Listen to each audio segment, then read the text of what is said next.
beautiful night here in downtown Orlando, and you look at this real jewel here in Central Florida, the new Amway Center, which opened a month ago. 18,846, as nice a building as we've seen in the NBA. Here are our Sonic starting lineups tonight for the Jazz and the Magic. Utah brings Darren Williams, Raja Bell, who's back here with Utah, Andre Kirilenko, the aforementioned Millsap off the career night last night, and Al Jefferson, who came over from Minnesota in the offseason.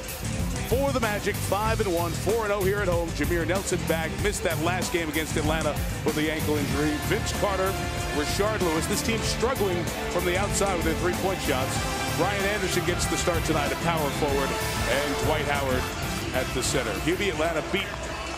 Orlando beat Atlanta, I should say, on Monday night by 4. And if there's any small problem Stan Van Gundy's had with his team so far, it's been their three-point shooting. This was the record-setting three-point make team last year. They're not making them right now. Now, last year, Mike, they made close to 11 a game. This year, they're shooting only 32%. A year ago, 37. That's a major drop-off when you save 5 percentage points in three-point shooting. Now, it will clear itself up because their best guys are the ones that are struggling. So Stan Van Gundy on the other sideline. The Hall of Famer Jerry Sloan continues to add to his record-setting win total there in Utah. Win 1,100. The Jazz last night. Phil Johnson is always seated to his right, the assistant coach. But there you see 1,100 wins with Utah for Jerry Sloan. Amazing, amazing numbers for the longest tenured coach in North American professional team sports. 24-year veteran Bob Delaney's our lead official tonight. Rodney Mott will throw the ball up in the center circle.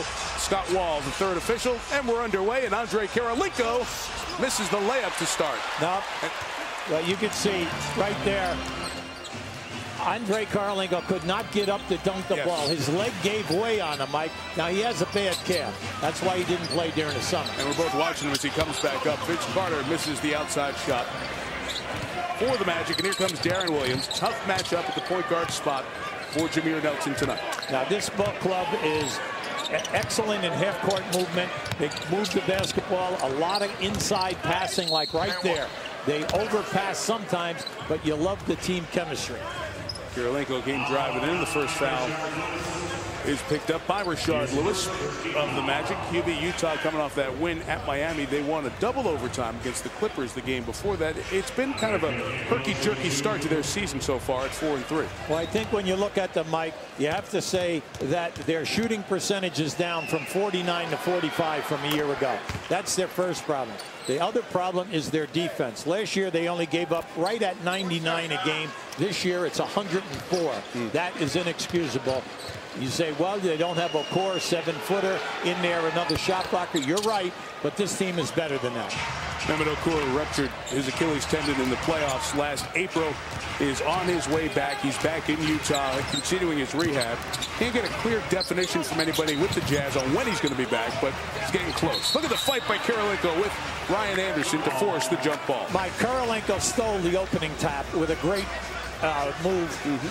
Good quickness, long arms. Now, right there, you can see he's got long arms. He's been on the all-defensive team a number of times, and he can play big people, small people. He can play anyone on the front line. 10 years already in the league for Andre Kirilenko. Seems like only yesterday. Doesn't it? It really does. I'll tell you, Mike, in the early 2000, he was an excellent three-point shooter, and I'm glad to see he's back. He's 7 for 11 right now on the season. Does so many different things. Had a couple of those 5x5s, 5 different and 5 different stats. There's Millsap seeing a lot of attention, and he knocks it down inside. So Carlos Boozer goes to Chicago. Millsap gets the starters minutes, and boy, has he excelled here in the first few weeks of the season. Mike, he can play with his back to the basket, and now he's improved that outside shot facing. Range is not a factor. Again, the hands of Kirilenko forcing another turnover. He's been everywhere in the first minute 30 of this one. Well, you know he's matched up with a guy that is not a good dribbler, and he'll take advantage of that. Al Jefferson, the new part here on Utah, and it has been a struggle for him to get involved in Utah's pattern set plays that Jerry Sloan has run for years. Mike, when you put in a guy in the Utah Jazz, they run a number of sets. Everything is dictated by where the pass goes. things will change out of a call. It's extremely difficult for a young guy, especially if you're coming from a place that had a simple offense. Going up against Dwight Howard, kicked it back out. 3 on the shot clock. We're going to get 3 seconds before that called on Utah. Hubie, just a sub there early in the game to go to a sub. But Stan Van Gundy brings in Brandon Bass for Ryan Anderson.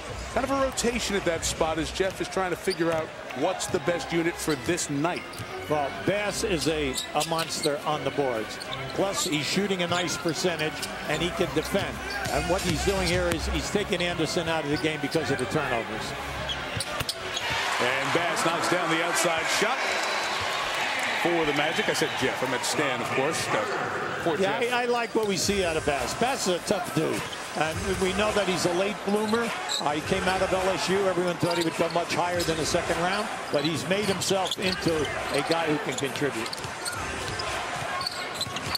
Stan did tell us that would be the matchup he liked the best against Millsap. But Brandon picking up the personal foul there. I mentioned Jeff. 1, Freudian slip. 2, I was talking to his parents earlier, who, as you know, are down here. They're at every game. Talked to Bill and Cynthia beforehand, and Stan's mom and dad are here so often for the games. I was talking to Bill about the new place, this building. What an amazing building. And, you know, old coach, what did he say? First thing, hey, it's still 94 feet by 50 feet on the floor, you know? Yeah, you see Mr. Van Gundy back there? Like a guy who has coached at every level. and then his wife checked in and said, remember the first place you were in California where it wasn't 94 by 50. The court was small. I said, I bet you they have good half-court offenses there. You know, the old CYO type places, the low ceilings, all that stuff. It's a battle right here tonight. Jameer Nelson and also Darren Williams. Should be exciting between the two of them. Here's Howard facing on Jefferson. Much more confident offensive player with a variety of moves, but Jefferson gets to the block. 3 to shoot for Nelson. Howard going aggressively at the basket and a chance for the 3-point play. The other night when Atlanta played against Orlando, it was a close game right to the end. Game was up for grabs with 2 minutes to go. Now, this guy, he is moving and spinning, looking for that hook off the glass. But I like what we saw there. Jefferson timed it perfectly. Now, when they played against Atlanta, Atlanta would foul him right there, send him to the line immediately, and not give him a chance to make a 3-point play. Free throw shooting, always a story with Dwight, 55% this year. Misses that one. 2-point Utah lead, about 3 minutes in to this opening quarter of NBA Wednesday. The Utah offense, a lot of continuity, great screening away from the ball. Williams over Nelson, scoring at a high clip, 22nd in the league in this early juncture, 20 points a game. And Darren's been vocal. He wants the offense at a little higher tempo. Nelson had Jefferson there. Howard on the glass. Travel. Now they're lucky there. The Jazz get a break. Now you can see early on, Howard is really active here this evening. In the stand-up, we try to bring out the fact that he's getting 14 shots a game. Now, over the last couple of years, he had less than 10 a game. So he's getting 14 shots, plus he's getting to the foul line 12 times. That means that they're getting a lot of catches. That's been a story over the last couple of years. Frustration late in games, offense not running through. We forget it is his 7th year. He's only 25 come December here. Crashing the glass, Jefferson couldn't get it. Rashard Lewis comes away with it. He has been very cold from the outside this year, Lewis.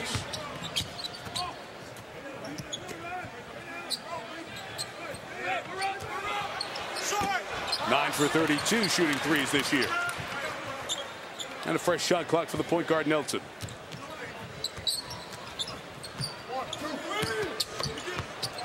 Clear out the space for Dwight. Raja Bell came with the double, and it's Jameer for 3. Knocks it down. Yeah, I like that. If you see the double coming and you do not have a strong move in mind, pass it out. If he's open, he'll shoot it. If not, he'll come right back to you. Williams cutting inside. Brandon Bass was waiting for him, and it hit Darren as he hit the deck. Magic ball. Now keep an eye on the double team. See the double team right there. Bell is there. Kick it back out. Beat the rotation. If Nelson gets covered, he'll come right back to you and you're in a one-on-one. Raja Bell, defensive specialist, returning to Utah this year. The Lakers were interested. He got picked by Howard, and Vince used the rim for 2. Now, you like to see Carter take it all the way to the rim. That's something that he has to do throughout the 82 games and then at playoff time. They were not happy last year getting only 15 points a game in the series that they bowed out.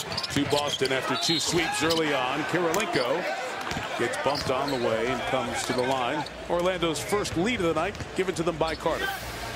Now you're going to see Vince right here. And as soon as he saw he had the big man, take him off the dribble, take him strong to the rim, and then come up on the other side. That negates the potential shot block. Now, we know that Vince, for years in Toronto and in New Jersey, scored over 20 points a game. For his career, he came here averaging 22. Now, last year, they did not like the numbers during the season. Well, he's getting less shot attempts, 17 points. But then at playoff time, only 15. They want him to get to the foul line. Now you can see right there, that's what happened at playoff time. So the people are saying, hey, the field goal percentage was down. We didn't like the fact that you didn't get to the line more often. Well, this team here, it's not a successful season now unless they get to the finals and win the championship. They have been so good over the last few years, and they have a lot of big-ticket items here to get there right now.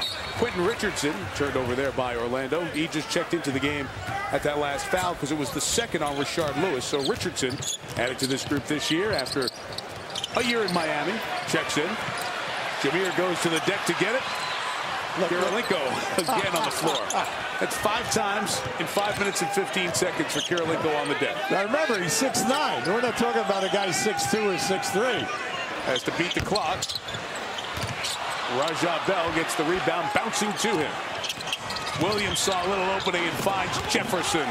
Jefferson's got to learn how to create the passing lane when Williams goes to the basket, because he's extremely unselfish. He'll give it to you, but you've got to go where you're comfortable. Create the pass. Early timeout for Orlando halfway through the quarter. Off a back-to-back. People wonder how Utah's going to do. So far, a good energy start.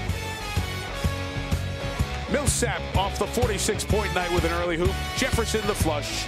Magic have turned it over 4 times.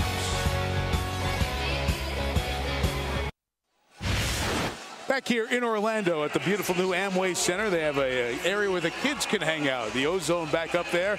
They almost made as many consecutive field goals as the Pacers did last night. It was a wild night all around the NBA, let alone Millsap's personal record performance. How about what Indiana did in their 54-point third quarter at home at Conseco Fieldhouse against Denver? Now, the Pacers scored 59. They had a good first half, but they scored 54 in the third, including 20 consecutive field goals, the first 20 of the quarter. And then poor Josh McRoberts had no idea that history was on his fingertips when he missed that 3. The only miss of the quarter. They went 20 of 21. Not only their win by 31, Hubie, the Lakers and Hornets we'll discuss later, both won to remain unbeaten, and Paul Millsap's career-high 46, including 11 of the final 28 seconds to send it to overtime in Miami. Well, I like what we're seeing out west. New Orleans doing a terrific job. Young coaching staff, team buying in, and great defense.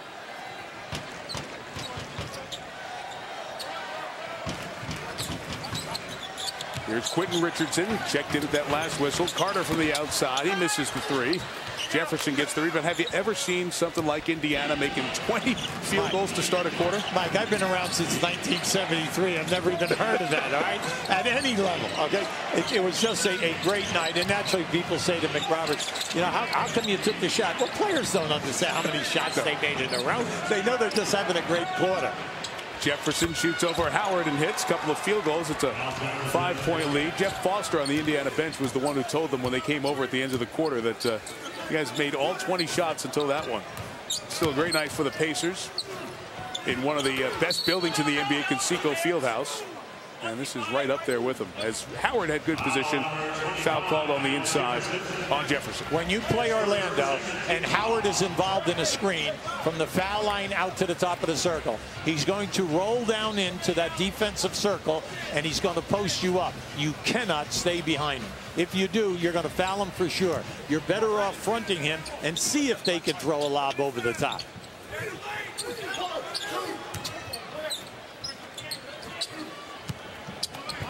Swing it over to Howard.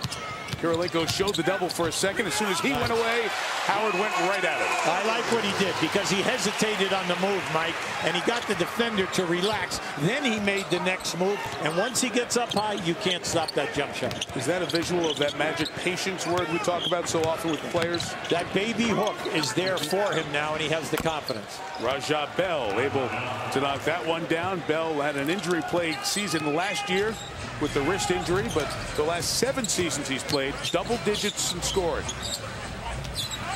In addition to that good defense, is a Brandon Bass moving screen, and a foul on Orlando gets to Utah. Now keep an eye on Dwight. Now watch how he hesitates. See, now when he takes that big step and the jump stop, when you go up on that baby hook, you have to remember now the guy's 7 foot, and his body, his upper body now, I like what you brought out today. You asked him whether he gained some weight, but he's lifting, you know, religiously, and you can see he's spreading out. He's getting more powerful. He's just getting more mature. It's almost stupid to say, Dwight, you look like you're in great shape. He's looked like he's in great shape since he walked into a gym. You know what we forget sometimes? I forget, not you. You never forget anything. He's only 25. I know, it's amazing. Hey, Marcin Gortat came in when Brandon Bass picked up his second foul, so both bigs out there for the Magic. Howard and Gortat. Nelson comes in, and Gortat gets the weak side rebound on cue. I like it when they play Gortat with Howard because Gortat he's agile enough that he can match up with power forwards, and in this game he'll be matched up with Millsap, so that's okay.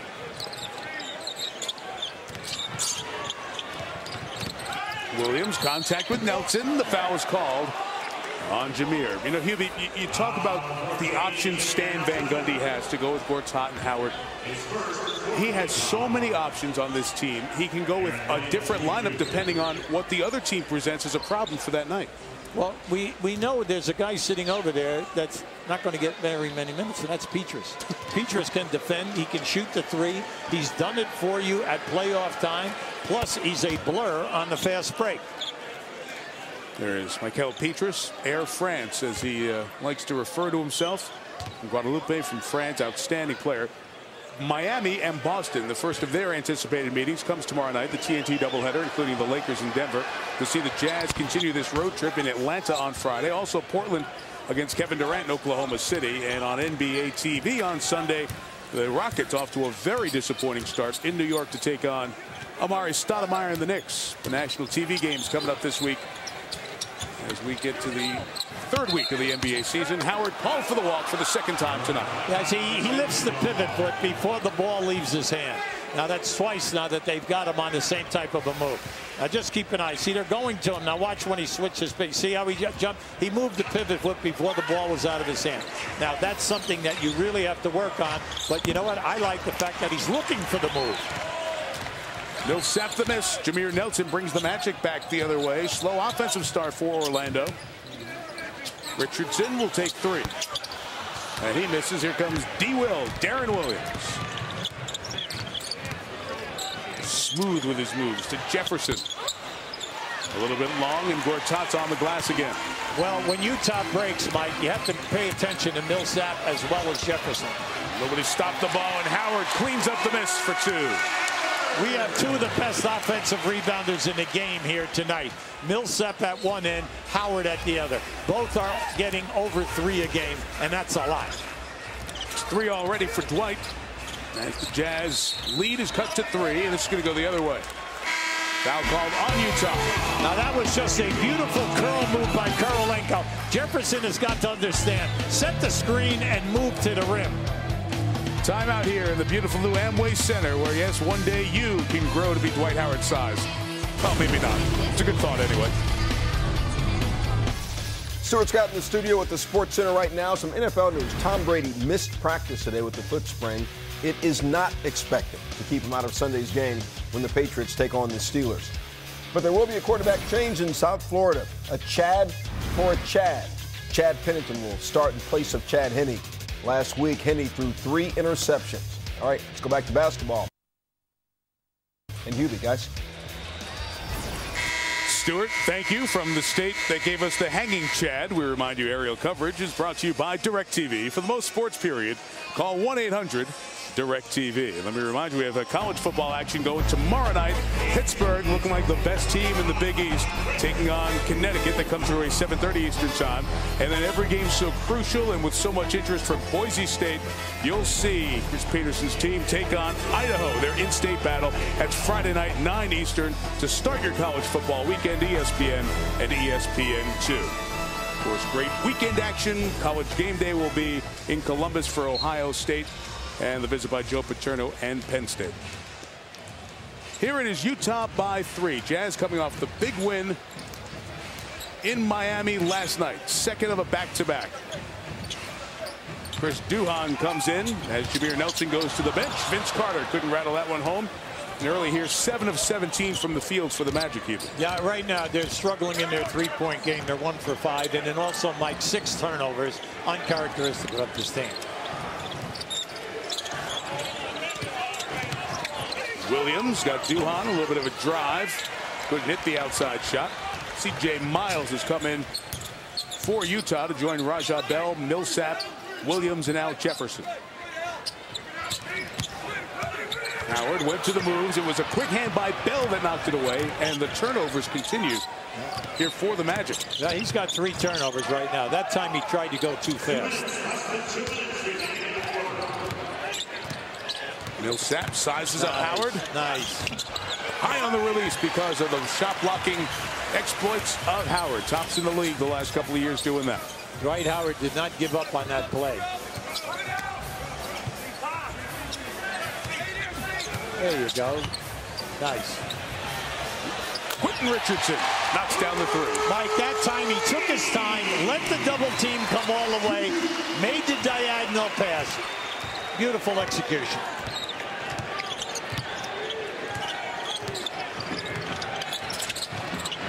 Millsap rolling to the basket, shoveled it for Jefferson coming on down.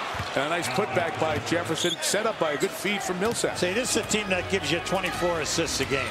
And the reason is their interior passing. They're the best team in the league from the foul line down in creating and then making the pass. And another turnover, a 3rd traveling violation call. 8 turnovers total. Stan Van Gundy, what in the wide world of our new arena is going on here? Well, I like the defensive effort that we're seeing from Utah, especially since they played last night, traveled during the evening to get here. But the big thing is right now, Orlando they're hyped up. They have so much energy. They're going before they're reading the defense. 4th-year player from the Ukraine, Kirill Fesenko, is checked in as Raja Bell knocks down the outside shot, and the Jazz up the lead back to 4. Mike, this is the guy that's got to get going. Raja Bell's got his game. You got to get it together, get back into the feel of being with the Jazz again. Howard inside was held, Bob Delaney says, and the foul is called. Fesenko played him well. I thought he did a very nice job there. But once he made the move into the paint, the best thing you can do is just go up and pressure the shot. Force him to shoot over you because you are so big and you take up a lot of space. We see Dwight's numbers here at the start. His team has not been involved in many close games. They had blowouts with Washington, a blowout loss against Miami. Had a game in here with Minnesota that they won by 42. Game was not competitive from the 2nd quarter on. Finally had a couple of close games here, winning at Charlotte by 3, and then the Monday game you talked about, beating Atlanta by 4. Yeah, I thought the Atlanta game was a good game for both teams. They both showed an improvement in areas of the game that must get better as they go through this season.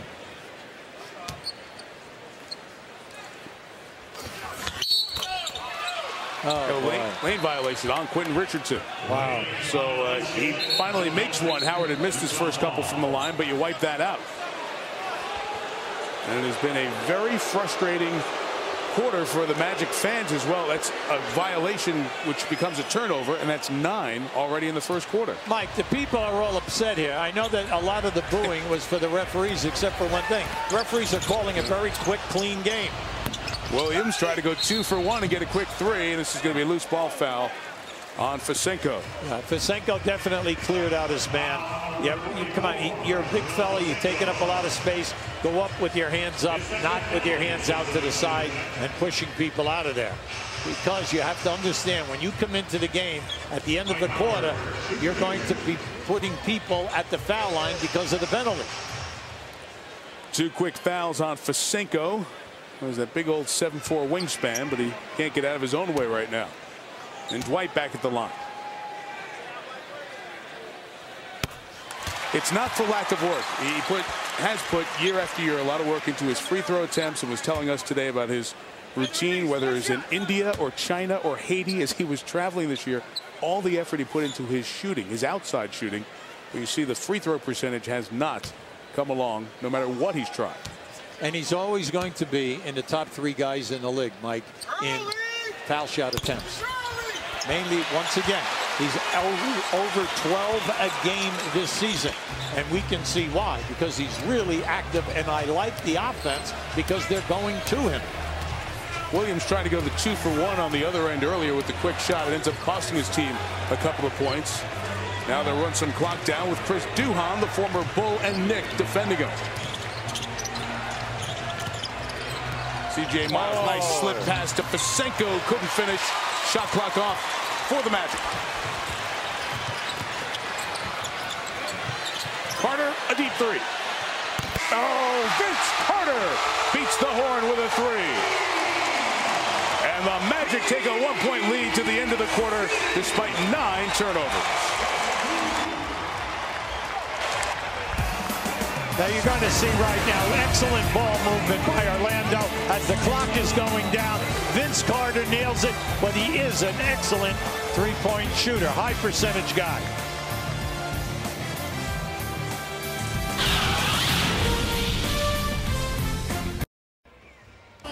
Time now for Charles Schwab Talk to the Coach with Jerry Sloan. Your team down 1, but you played most of that quarter pretty well, very active on defense. Were you happy with that effort? Well, we were a little bit better on defense because we had a little better shot selection for the most part, and I think that helped us. Back-to-backs, we always talk about that. Do you like your team's energy at the start?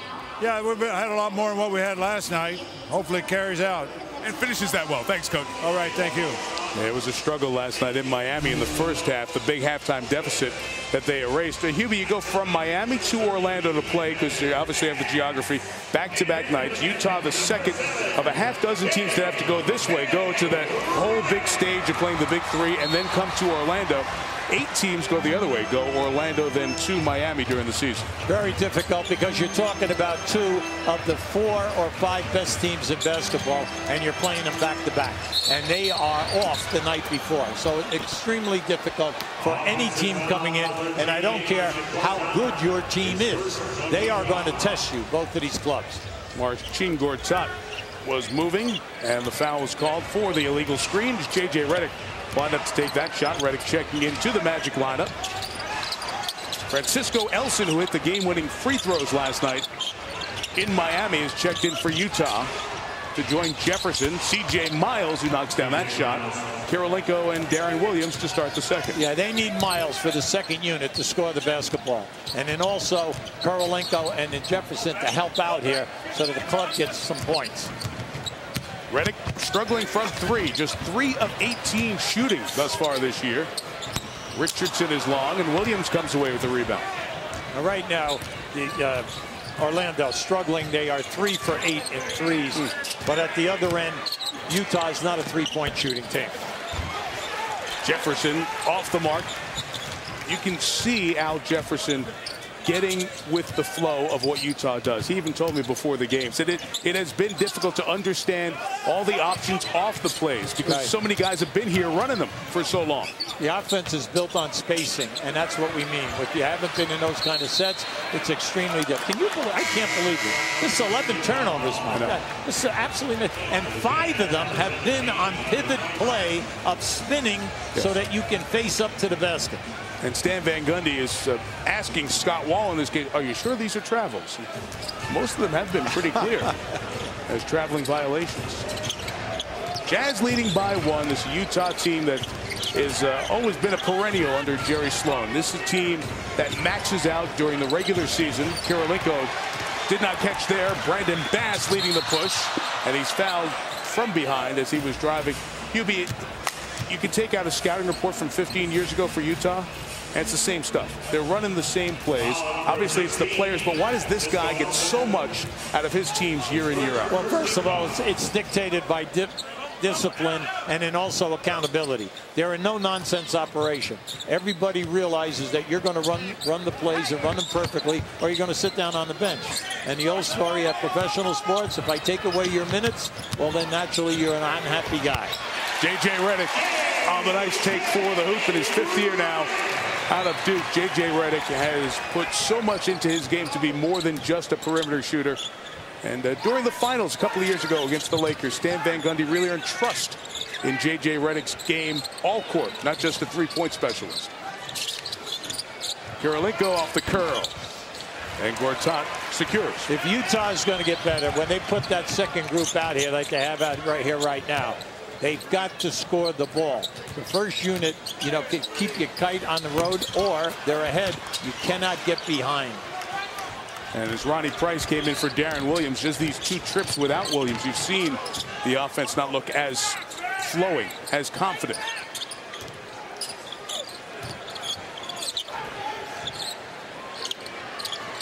Price from the top with 7 to shoot. Elson's going to have to give it to Jefferson for the 9-1-1 shot. And he beats the buzzer for 2. Well, we know that when he plays and makes a catch with his back to the basket, he's a high percentage shooter. That's how he's played all his life. Chris Duhon caught in the corner. Brandon Bass goes at the basket, and Elson's length denies him. Well, Elson's a good shot blocker, Mike. He came right over that time and helped out, got a piece. 8 years in the league for Francisco Elson. Is 34 years old, spent a good 4 years in Spain after his time in college, including at Cal. Jefferson went to the moves, and he's called for the travel. So for all of you who say they don't call traveling in the NBA, we present the first 15.5 minutes of this one. It's happening at beautiful arena, as good a building as we've seen in the NBA. The Amway Center, folks checking out those new concession stands. Our guys noticed when Dwight came back this year in September and at the start of camp was, you know, how much more serious he was. Always been a good worker, but always liked to, you know, joke around in between plays and things like that. I think they noticed a big difference. Well, in noticing the big difference and then combining it with a guy who had clearly worked hard in the offseason to get better, now he earns the right to speak up more and to talk to other people. Doing a little bit of that with his play, and even though Hubie has turned the ball over a few times, still being aggressive with his offense. Dwight Howard putting the offseason work to in-season application. Well, there's no doubt about that. He is proving it here tonight, mainly on either side of the lane. Also the fact that he's working the offensive board. He already has 3 offensive rebounds. The problem right now are the turnovers, 3 turnovers. Off the ball, we have a whistle and a foul, as we're just going to take Gordon Hayward checked in for Utah before he could get that out of our mouths. Called for the foul. He's the rookie out of Butler. That dream season the kids from Indianapolis had, coming 7 miles down from campus to play in the Final Four at Lucas Oil Stadium, and almost beating Duke as he guards one of the Duke greats, J.J. Redick, for the next few moments here. Rashard Lewis spinning baseline. His shot rims out. But the offensive board is a fresh clock. Lewis going right at Miles for 2. I like them posting him up. Back in the early 2000s, when he played in Seattle, that left side of the court, he was a very difficult cover because he could pick and face you, foul line extended, or he could post you up. And that fadeaway is difficult. He's 6'9", 6'10". Jefferson singled by Gortat. The re-entry by Price, and Jefferson called for a travel. Now there's definitely an emphasis from the league office on the travel call tonight. And I also like the fact that the refs are not backing off. Right. They are calling it at both ends of the floor. You have got to adjust. Stop looking at them. Come on now. We have a ton of turnovers, especially in the post, at least 7. Lewis bodying Miles. Duhon takes the 3. He's off the mark, and 3 dark Utah jerseys around the board.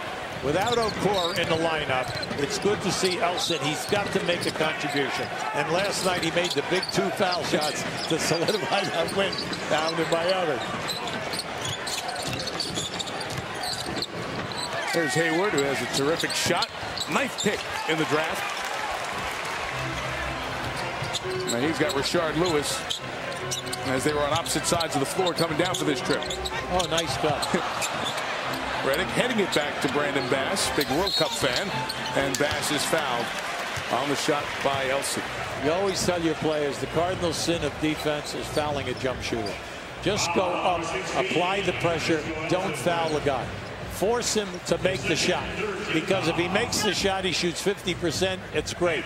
If he goes to the foul line, he shoots 80%, it's a bad foul.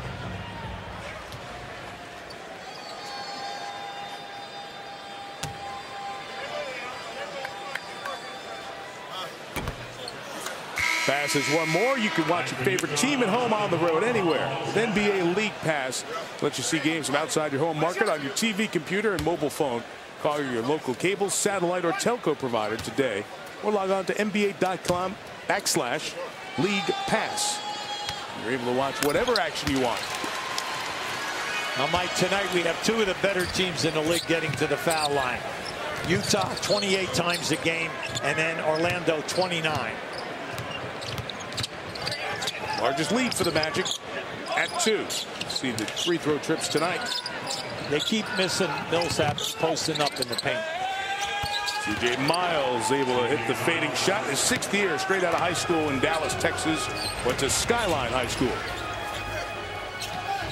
All even at 28, halfway through the second. Mike Tirico, Hubie Brown with you. Our NBA Wednesday, Game 2. The Clippers in San Antonio to take on the 5-1 Spurs. And Marcin Gortat from Poland, now in his 4th year in the league, puts Orlando back on top. Yeah, Gortat is a hard worker, and he's an excellent offensive rebounder.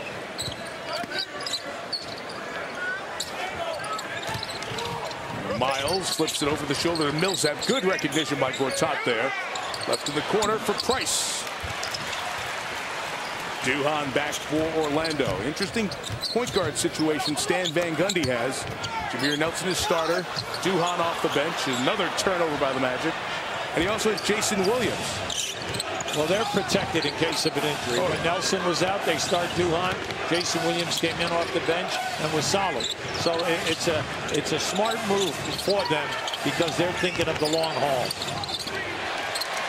A beautiful pass by Jefferson, but for some reason Miles didn't feel he could go up and elevate enough to get the shot off. And they forced a turnover. Duhan used the screen. Good ball movement by Redick to Lewis. Strange not seeing Orlando hit these threes. Remember, a year ago they attempted 27 a game, made 10. This year they attempt 26, they make 8. Their shooting percentage is down. Ronnie Price will not enjoy the film review of that solo journey. Nothing going offensively. Rare you see Utah possessions like that. Redick. Another 3 off the mark. 3 of 10 from behind the long line. Price going right at it. And it's going to go the other way with the foul. I mean, this is very difficult to watch, okay? I mean, we are seeing some bad offensive play here. Can I get you some food? The dinner's good. No. Only 19 turnovers in the game up until now. Okay. All right, I'll get you dinner. We'll be right back. You look at I-4 in front of the Amway Center, and we remind you that the Jazz leave here and head to Atlanta to take on the Hawks. That starts our NBA Friday doubleheader. Then Brandon Roy in Portland will be in Oklahoma City to take on Kevin Durant in the Thunder. Our NBA Friday doubleheader here on ESPN coming up in a couple of nights. All week here on ESPN, we are in honor of Veterans Day, reminding you that you can support our troops, our wounded warriors and their families. Donate $10 by texting USO to 27722 or go to www.uso.org. Sports Center tomorrow with Hannah Storm. Josh Elliott will be live from Germany as well as we continue our Veterans Day themed programming. A technical foul as we were away was called on Rashard Lewis. Bob Delaney, the official, explaining to Lewis the new crack down on guys who act up and are demonstrative. So the T is added, and it's a 1-point game. And they also increased the fines to 2,000 for every technical, up to 5. Yeah. Then once you get over 5, it's 3,000. Then up to 10 or more, 4,000. So it becomes extremely expensive. Well, with that league pass, you watch all the games as many nights as you can when you're home. Do you notice the guys are reacting and adjusting to the rule Well, change? they're trying. They're trying to. But, you know, when you get fouled, Mike, I don't care what time of the game it is, you are going to express yourself. And especially if you get fouled and there's a no call, all right, then things happen. You get belted by an errant elbow. Sure. Now, this is what we liked about Rashard Lewis. We told you that he can post up, especially on this side of the floor. He can post, he can catch, turn and face, take you off the dribble, and then the three-point shot. Vince Carter liked it because he's coming in the game. Andre Kirilenko's coming in as well. You know, Hubie, we were showing Bob Delaney there. I mentioned on the USO stuff around Veterans Day. Just want to point out to everybody, Bob, you know, he was a state cop in Jersey. You've heard the story very often, his undercover work. Bob has been phenomenal about adopting as a cause wounded warriors. And he introduced you guys, you, Mike Breen, and Jeff Van Gundy in Tampa, that game that was delayed. And both of us tonight to a wounded warrior here in the Central Florida area who Bob has befriended. He's Bob's guest here at the game tonight along with his family. You may see these officials. Bob Delaney is doing so much to help the wounded warriors, as many people are, but we just want to tip our cap to Bob and thank him for what he's doing away from the basketball floor in that regard. Lewis all the way. Rebound by Millsap. I like Rashard Lewis, though. He's extremely active tonight, and he's attacking the rim. Williams has it swatted away by Dwight Howard. Now, Dwight Howard was to the left of the lane, and he left his man in that situation. Darren Williams thought he was home free because he was going up over the top. Now, look, watch this now. You see where he came from. He came from outside the lane, timed that perfectly. 17 to shoot. Kirilenko, Millsap, Jefferson. With Williams and Bell, the starting 5 back in the offense. Wow, looks a heck of a lot better. I know. While he was out, they scored 2 field goals. But how about that? You blocked my shot. I'm going right back into you, right in front of your face again. Brandon Bass missed the quick shot, and Utah can come back with a chance to take the lead in this very low-scoring game. And turnover plagued as well. Utah scored 72 in the second half last night. That was pre-overtime in the victory, 116-114 at Miami. Bass hits the jumper. Yeah, Bass has a lot of good qualities. He's an excellent rebounder. He's a terrific defender and can muscle up with guys of size and strength. And then he can score with his back to the basket plus facing. Couple of years New Orleans, couple of years Dallas. Now his second year here. Vince Carter called for the foul as he was holding Raja Bell, and we get to the timeout. One of the many pieces that Stan Van Gundy can go to, Brandon Bass. The Orlando bench outscoring the Utah bench 14-5. Bass helping that count.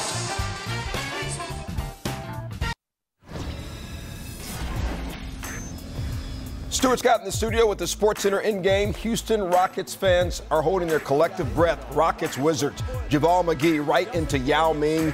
Yao, the 7'6" all-star from China, left the game, left foot tender sprain. Remember, he did not play all last year with that injury.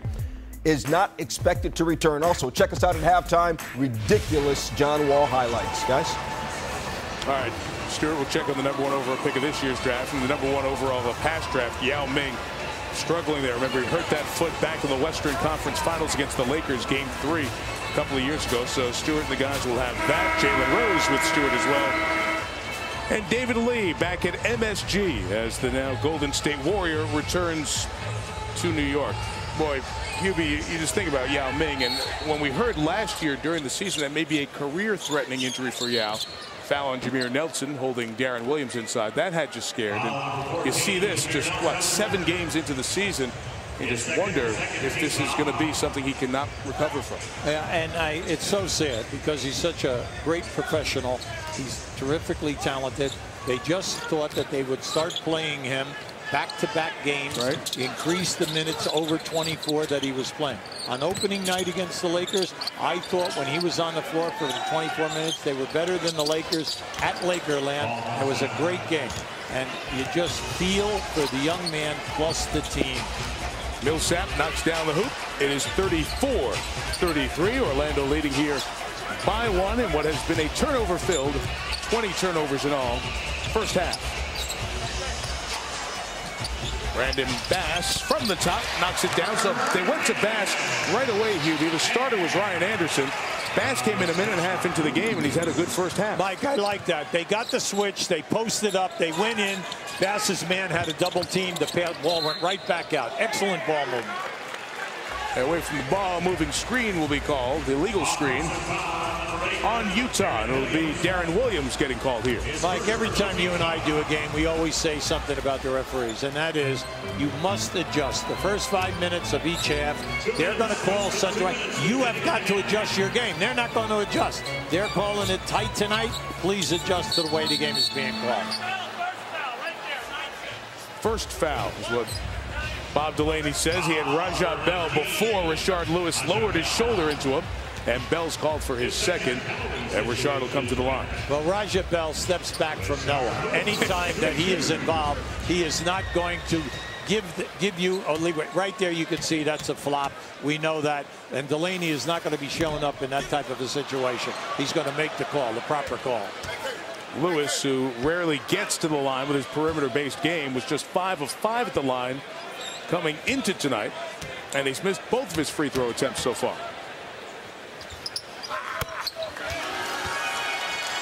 37-33. Now, if you're looking out there and you're saying, hey, the Jazz aren't scoring any points, just remember, last night they only had 32 at halftime in Miami. And dropped a little 72 in that second half, and then the overtime. Kirilenko from the outside. Caddy gave him the wrong club. I want to see Utah get back to that energy that they started this game with, where they had the passing, making the extra pass, getting movement on both sides of the lane. Kirilenko was acting like he had his foot stepped on or came down awkwardly after he released the shot. Usually something's wrong when you miss that badly. Bell comes to double. Nelson breaks free. Gets 3. The rotation has been great.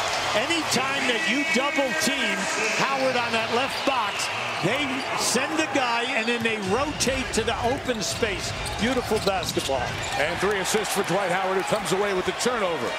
And Orlando a chance to get a little margin here as we head to halftime. Vince Carter on the runner. Yeah, you've got to be careful here right now. Main thing is get into the set. Let's have some movement. Force them to play both sides of the lane. Jazz had a 26-25 lead with 8.5 left in this first half. On the inside, Millsap able to convert. That was a great pass by Darren Williams. He takes the double team, finds the big man moving. Pace is picked up, thankfully, here in the last few minutes. Carter, 3. Chased it down, though. Yeah, Bell just made a mistake. Instead of blocking out his man and going for the rebound, he started to leak out, like we say. Shot clock off, and the fans add to the noise here in the Amway Center.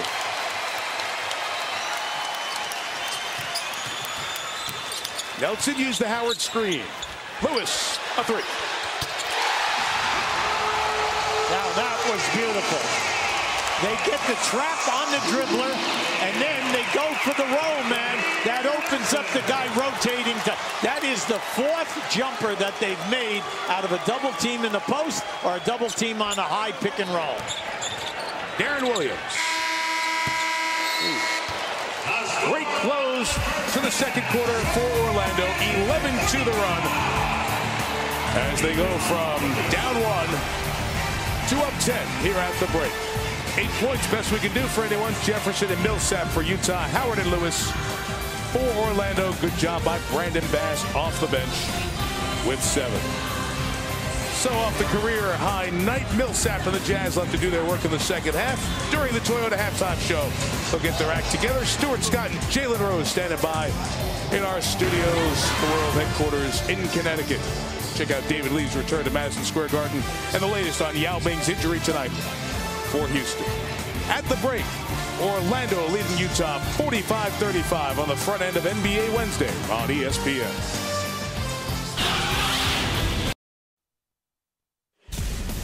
The 5-1 Orlando Magic have not lost in their new beautiful arena, the Amway Center. It's the baseline bar that takes up the whole area to our left. Fans, wherever their tickets are, come hang out there. It's one of the neat parts of this building. Wherever you are, there's a bunch of great amenities, and a lot of the folks enjoying those here at the half. We start the second half. Mike Tirico, Hall of Famer Hubie Brown with you here. So, Hubie, it was kind of a fits and starts half. Hard to get settled in, but we did see Dwight Howard lead the charge of some improved offense for Orlando that's built this 10-point lead. Yeah, I like the fact, Mike, that he's getting the catches. And when he's getting the catches, he's reading the defense. You play him loose, he goes for the shot. You double team him, he makes the pass. And he's the subject of our Skechers shape-ups taking shape here tonight. But keep an eye on him right now. He catches on, see, hesitation, jump stop, strong jump hook. Now, watch what happens when he gets double teamed. See the double team? Kick it out, open up Jameer Nelson for a three. Now, once again, take the double team, make the diagonal, you get another three from Jameer Nelson. So it's just good basketball, taking your time, and I like the fact that they're going to him strong. Here you see the numbers for Howard, Carter, and Lewis, the three highest paid players on this team. 23 points. Utah didn't give us much there. And when Darren Williams was out, we saw their offense really struggling. Well, Mike, they were playing extremely well. Excellent movement.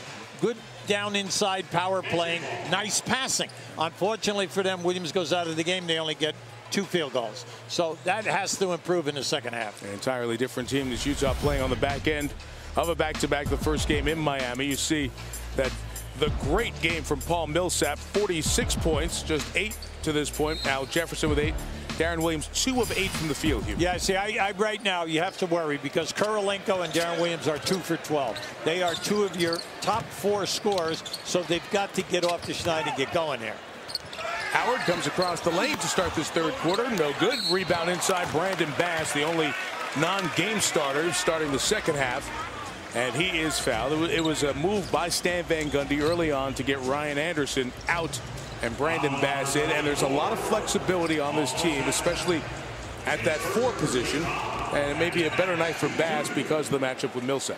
Well, I like the fact that Orlando is winning the points on second shots, 16-6. Now, that's a big 10-point difference, Mike. Also, bench play. Bench play by Bass in the first half and Gortat. Or Bass, not only the 7 points and the 3 boards, but Gortat, how about the 4.8 rebounds coming in? Did a terrific job. 1 for 2 for Bass. It's a great problem that many coaches would like to have, but it doesn't mean it's an easy one to solve, the one Stan Van Gundy has. He's got too many good players, and you do have to find a way to make it all work. Darren Williams misses the 3 to start this third quarter for Utah, and back comes Nelson. Quick step by Nelson, set up Howard down the lane, and a chance for a 3-point play. Now that's Jameer Nelson at his best. You allow him to drive hard to his right hand. When you force that double team on the baseline, he'll give the ball up and make the perfect play. Just watch right here. See, you're going to leave to try to trap. I'm going right to the big guy. But the big guy must be moving, and tonight he's moving.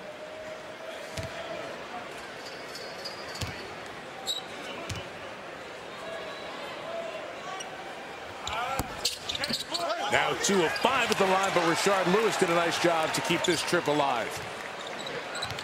We've only played a minute here in the second half, and Utah's got to really check. They've got to check their energy level, Mike. Howard strong at Jefferson through Williams. Missed it. Raja Bell able to keep it alive. Yeah, because it's one thing to talk about conditioning, Hubie. It may be, oh, Howard. Got Williams in the face, too, as he went up for that block shot, and Darren is shaken up. Now, Howard timed that all the way down. Keep an eye to the left of the screen. There it is right there. He left his man.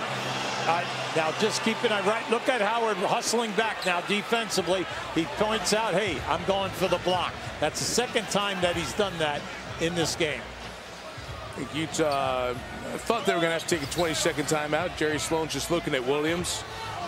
And he will stay in and not need that timeout. Well, they need Williams to get going. Anytime that you have your second leading scorer averaging 20 points a game, he's got to come in big on the road. Raja Bell.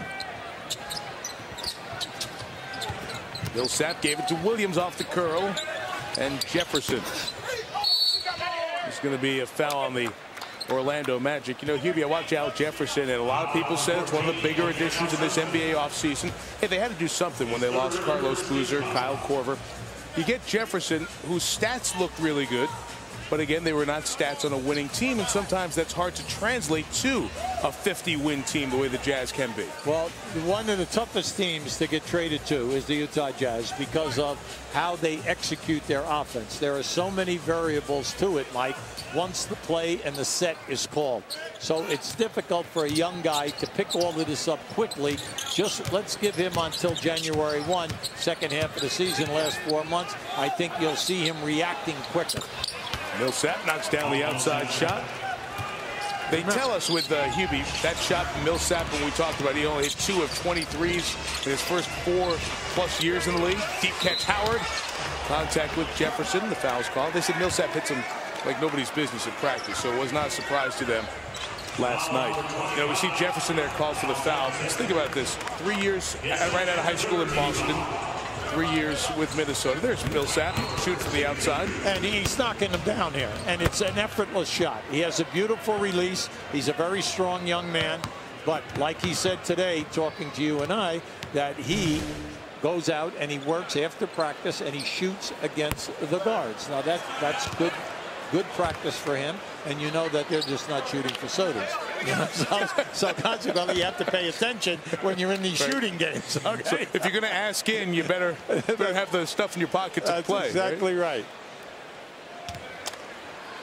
They asked Lee Trevino, the great Hall of Fame golfer, once if he felt a lot of pressure having to make a putt for, you know, 20,000, 50,000, who knows what it was at that point. He said, no, you want to know what pressure is?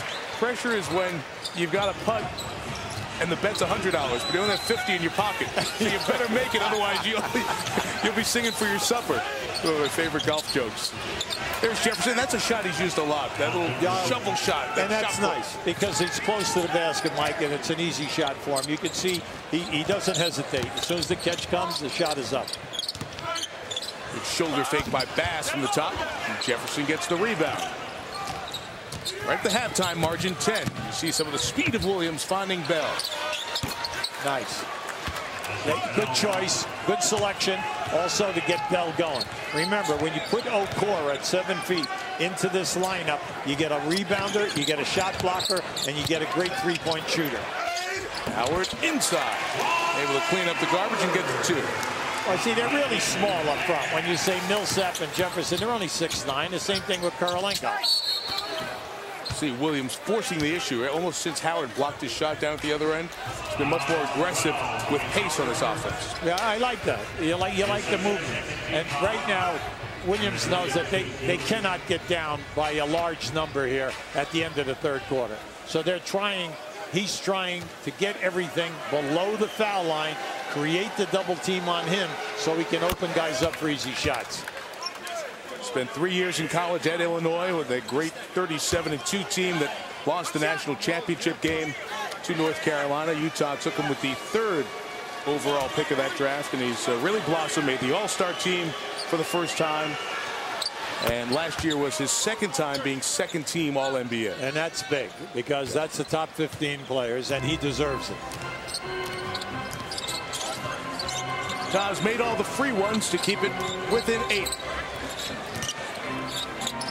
Orlando run at the end of the first half, really the difference in this game right now. Bass draws a crowd. Gets it back on a beautiful pass from Vince Carter. Boy, that was beautiful to watch because the clock was down. You had to get 2 good passes, Jameer to Carter, and then a great finish by Bass. Jefferson with a nice find of Raja Bell. Shot won't go down. Nelson to Bass on the move. Carter. Utah may have to stop it here. Well, when you look at this team that's out there for Orlando, you have 5 guys right now who can change ends quickly. And then also Bass with the explosion at the end. So you got Howard and Bass to finish in the paint in traffic.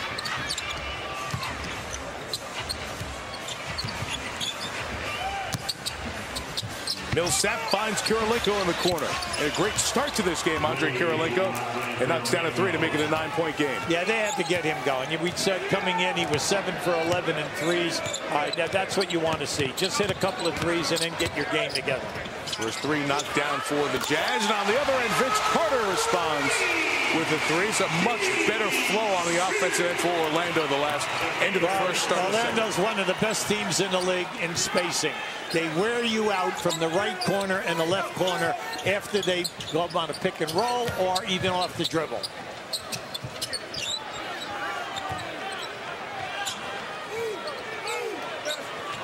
Anderson facing Jerry Sloan yelling at his team to move, and the indecision there forces the turnover. And here's Nelson.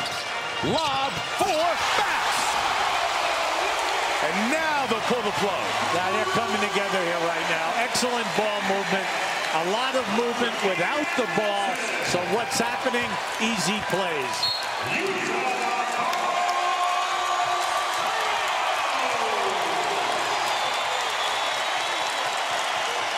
Now keep an eye right now on this last play. You're going to see the excellent ball movement coming up on the right side. Look to the top of your screen. Nice movement away. That's where they hurt you. They hurt you away from the ball. Back at the Amway Center in Orlando, our aerial coverage on this NBA Wednesday brought to you by DirecTV. For the most sports period, call 1-800-DirecTV. Nice surge by Stan Van Gundy's team, up 14, responding from their early slumber tonight. In the last minute there, our energy picked up. We're defending and the first 2 minutes, we looked like we were the team who played last night. Well, he's definitely right on it, no doubt about it. Now remember, in the first quarter and a half, they had 11 turnovers. But now everything is crisp. 15 and a half minutes without a turnover. You see they had their transition game going. By record, by talent, by performance the last couple of seasons, Orlando is right there, although not garnering the headlines of Miami and Boston even in this offseason, as Williams misses the 3 out of the timeout and Howard gets the rebound. This is right there, right with the big 3 here in the East. An opportunity to get to the NBA Finals out of this conference. And just your read, Hubie, on what the issues are for Orlando to maximize their performance as the season goes on. Well, first of all, they're 34-7 last year at home, and they'll have a great record like that again. They are one of the top 3 teams on the road that we have. That's coach preparation and players playing to their maximum. They know that they can get it done, but the key thing is everybody has to be healthy, and then the foul shooting with Carter and Howard in the last 6 minutes of playoff games is going to be magnified. Okay, that's going to be big. Under the microscope, everyone's second guessing. All 4 turnovers for Howard have been travels, 3 in the first half, and that one there. It will be up to those guys because, candidly, in the series with Boston, they were down 3-0, won games 4 and 5, but were eliminated in the Eastern Finals in 6 last year. It was those guys not performing. That's right. The way we saw them all in the regular season. Jefferson with a little shovel shot for 2 more. You coached a ton of back-to-backs. Do you see how an early part of a second half goes as you try to gauge what your team needs? Yeah, but your demands on your team, depending upon what the age is here and et cetera and so forth. We have 2 teams here right now who want to win. Orlando wants to win 60. Once again, right here, the Utah Jazz, the last 3 out of 4 years have won over 50. They're trying to get 55 to 58 in the West, which is extremely difficult to do. So you're not questioning what you want your guys is the execution. Respond to the defense. Millsap missed it. It was out of bounds off his shot, and Orlando ball. It's been 4 of the last 6 threes that have gone down for an Orlando team that has struggled with the long shot early in this season, and that is their bread and butter, because how they're constructed, they've got the great guy in the middle in Howard, who's developing. You mentioned the questions. Can you make the free throws in the last 6? But they spread him with the perimeter guys, and this guy who seems to know when to shoot and when to penetrate and dish. I enjoy watching Nelson's game. Right now, Utah needs a little execution, a couple of field goals, unfortunately, a quick turnover. Numbers here. Nelson on the push. Lewis at the line. That's 2. It's all on the tape. Shot off the rim. Kirilenko the save. Transition. They match up. Nice. Jefferson had pass, went inside, was too quick with it. Lewis saved it to Carter.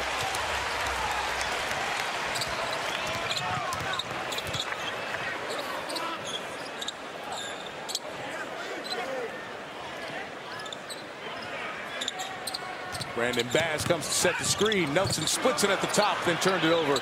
Boy, Raja Bell is such a good test. Well, Roger, we know that he's known for his defense, but he's also an excellent, three-point shooter and a tough guy. That's why he's just got to get him into some kind of a flow here. He's back. We know that he started his career. He played 3 years in Utah. Well, then we know that, come on, you got to get back into the system and find your spots. That's the old key with this offense. You got to find your spots where you get high percentage shots. Carter comes to the left. Bass crashed the glass. Magic wanted the foul. And Darren Williams having a very tough offensive night. 2 of 11 from the field. A little roll by Millsap. Bass was in the way and a chance at the three-point play. Well, that was a nice save. That was a nice catch, one-handed, and then being able to catch and and complete the play. Big thing right now for Utah, we know that they got to get Kirilenko and Williams going. At the other end, tighten up the defense here a little bit. Main thing right now, that was a beautiful catch. You could see the catch, and the fact that he was able to bring it back to his shooting hand and finish is a tribute to the young man. Beautiful move. Asked him about getting back to his locker after the career-high 46, obliterating his former career high of 32. I said, what was your phone like? And he said 50 messages.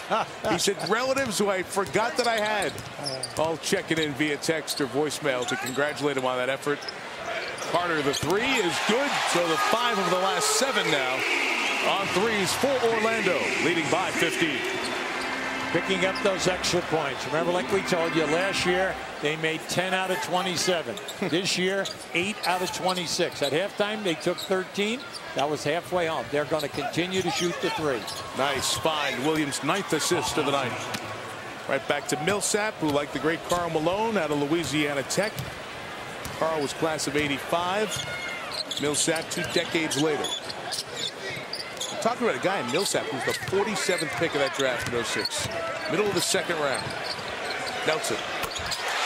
Well, the Orlando Magic missing three-point touch has been found here tonight. Well, tonight they're really in a beautiful mood right now and a nice swing. When you just talk about 2nd-round draft choices, Mike, Utah has 6 guys on their team on the 2nd round and 2 guys who are not even drafted. Millsap, one of those 2nd-rounders, going to come to the line on the other side of this timeout. We continue to show you around the Amway Center, and gentlemen, Jack Terrace, a little of the outside incorporated there on the inside. Stuart Scott, this new Orlando arena looks as good as the team right now.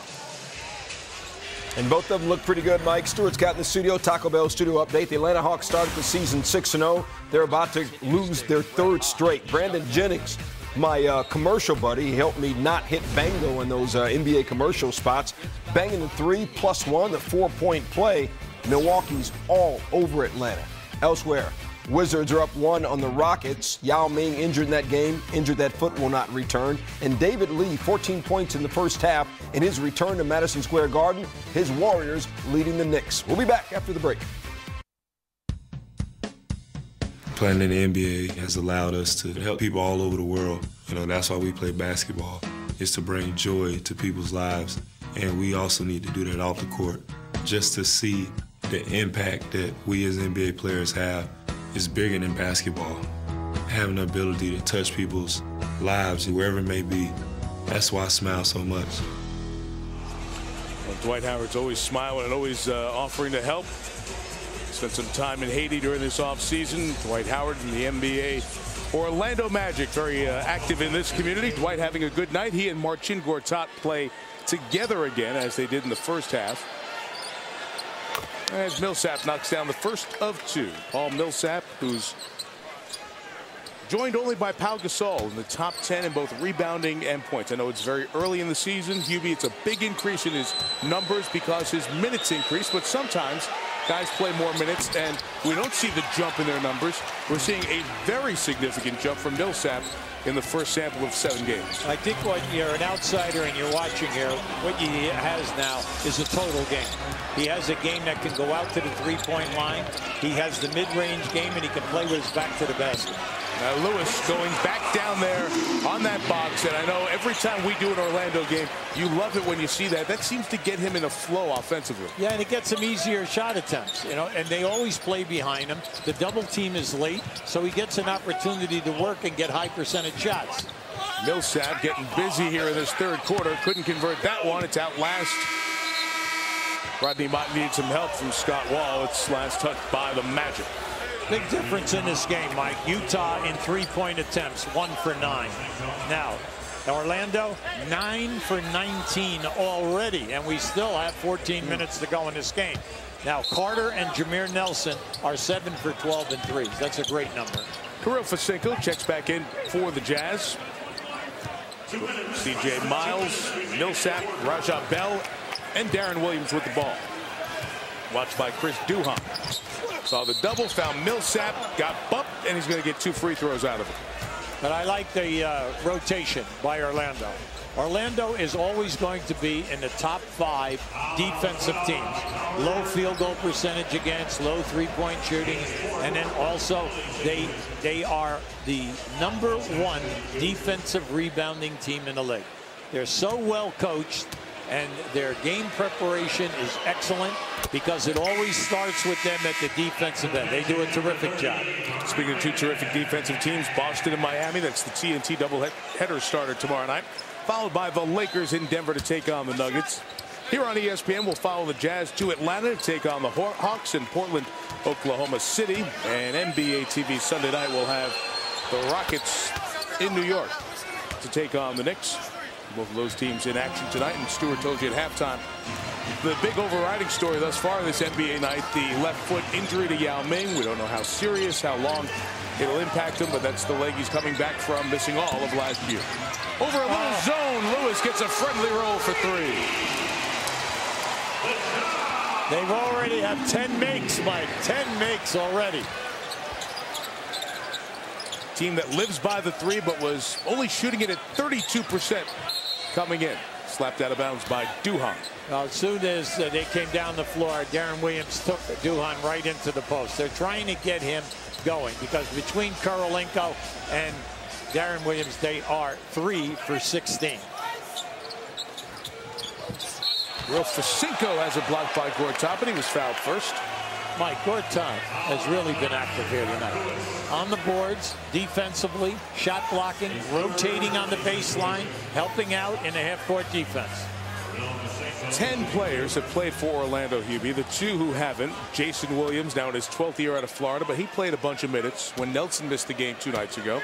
And Mikael Pietrus, and we spoke in the first half our admiration for his overall game.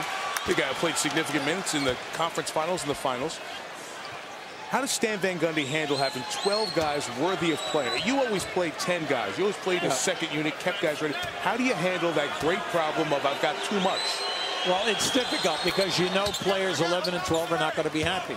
But what you try to do is incorporate them as much as you can at practice sessions to keep their game sharp, because as soon as you get an injury like they did to Jameer Nelson with the ankle, Jason Williams stepped right in and never missed a beat. Now the same thing will happen at that forward position, the small forward, and then Pietrus will step in because they're 2 proven guys who have played in plenty playoff games. Bass got too cute there, forced the turnover.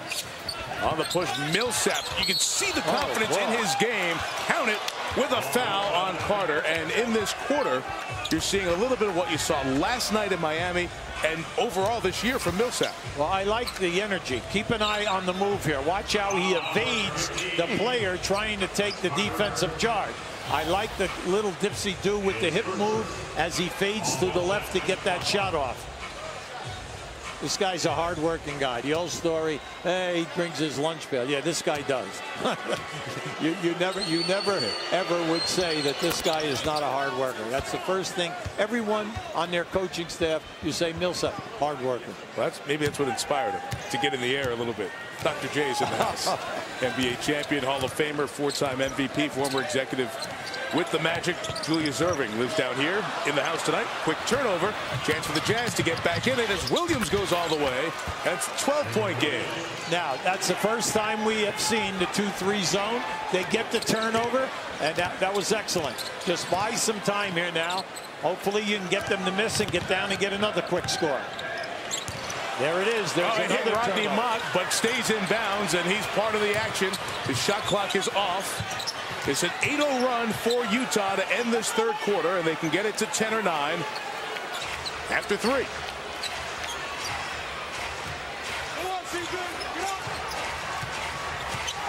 Darren Williams used the Fasenko screen, hits the 3. 11 in a row to end the quarter for the Jazz, unless the Magic can do something here.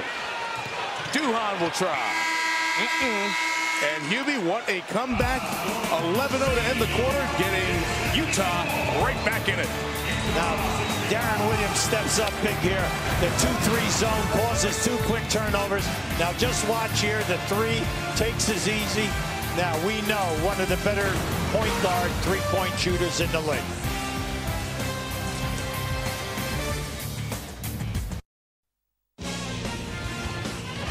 Let me start with the good, Stan. Great three-point shooting tonight has gotten you in the game and with the big lead there in the third quarter. Yeah, but then we just turned the ball over 3 straight possessions and put ourselves in trouble. And for the fourth quarter, what are the important parts, including Millsap got going there? Take care of the ball and quit letting him slip on the pick and rolls. Thanks. All right. Stan Van Gundy frustrated with the 11-0 run at the end of the quarter. And we've seen this trend from Utah the last 2 games. They rallied from down 18 in the second quarter against the Clips Saturday to win in double overtime. And then the victory last night, down 22 in the second and 19 at the half to Miami. Well, it all comes down to the coaching staff, accountability. They're going to stay on top of you, force you to really knock them out. But one thing about their teams, think about it, in all of the 23 years that Jerry Sloan has been there, just think about it, only 1 year were they not 500 or better. That is an incredible stat when you say 23 years. 3-second violation called. They're on the Jazz to start the quarter, so Orlando a chance to get back in it here in the first 20 seconds of the third. Duhan and Quentin Richardson the guards. Brandon Bass takes the elbow jumper and missed. Gortat couldn't tip it back in. Here comes Darren Williams with Raja Bell, the hot guy Millsap, Miles, and Fasenko, and Bell with the layup. 13-0 run, and Utah's down 74-67. Well, he said Williams had to get it going, and he definitely has. He's doing a terrific job, and he's finding people on the break. Beautiful backdoor move that time by Bell. Foul there inside as Gortat was trying to catch. Just a brief second here. You know who's sitting back home laughing right now? Doris Burke, Lisa Salters, Heather Cox. Because they usually have the pleasure of interviewing Stan after a quarter where they've given up 11 points in a row. You know, I mean, if you're going to give me no sideline reporter and make me do the interviews, give me George Karl and Doc Rivers. You know, give me a Denver-Boston game. Not Jerry Sloan and Stan. Carter the 3. Gortat, great play to get the tip back in. Gortat, that's what we told you. Now, that's his 9th rebound, his 4th offensive. Now, in the second chance points, a +12 for Orlando in this game. Off the curl, Williams. Nice find of Fasenko. Throws it down. I thought he was going to be late on that because he should have been closer to the basket. A beautiful look. Here, once again, they're back into the zone. Carter dribbling around it and through it. Usually not the way to beat it. Stays down here.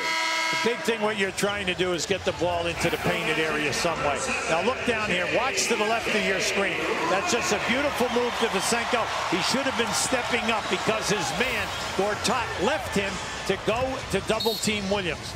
Remember what we always say, when the guy leaves you, it's your job to create the passing lane.